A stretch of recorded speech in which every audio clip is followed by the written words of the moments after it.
Hello and welcome to this video on how to start trading cryptocurrency. With the rise in popularity of digital currencies, many people are interested in getting involved in trading them. In this video, we'll go over the basics of how to get started trading cryptocurrency. Firstly, it's important to understand that cryptocurrency is a digital or virtual currency that uses cryptography for security. Bitcoin, Ethereum, and Litecoin are some of the most popular cryptocurrencies, but there are many others out there. To start trading cryptocurrency, you need to first choose an exchange. An exchange is a platform where you can buy and sell cryptocurrencies.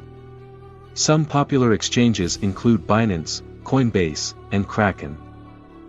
Once you've chosen an exchange, you'll need to create an account and verify your identity.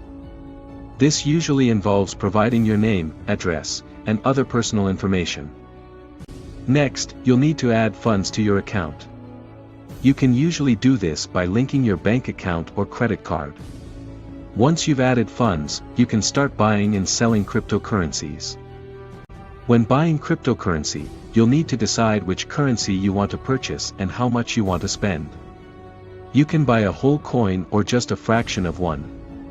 When selling, you'll need to decide how much of your currency you want to sell and at what price. It's important to note that cryptocurrency prices can be volatile, so it's important to be careful and do your research before making any trades. Finally, it's important to keep your cryptocurrency secure. You can do this by using a hardware wallet or storing your cryptocurrency on the exchange. Be sure to use strong passwords and enable two-factor authentication to keep your account secure. And that's it. Those are the basics of how to start trading cryptocurrency. Remember, it's important to do your research and be careful when trading. Thank you for watching and happy trading.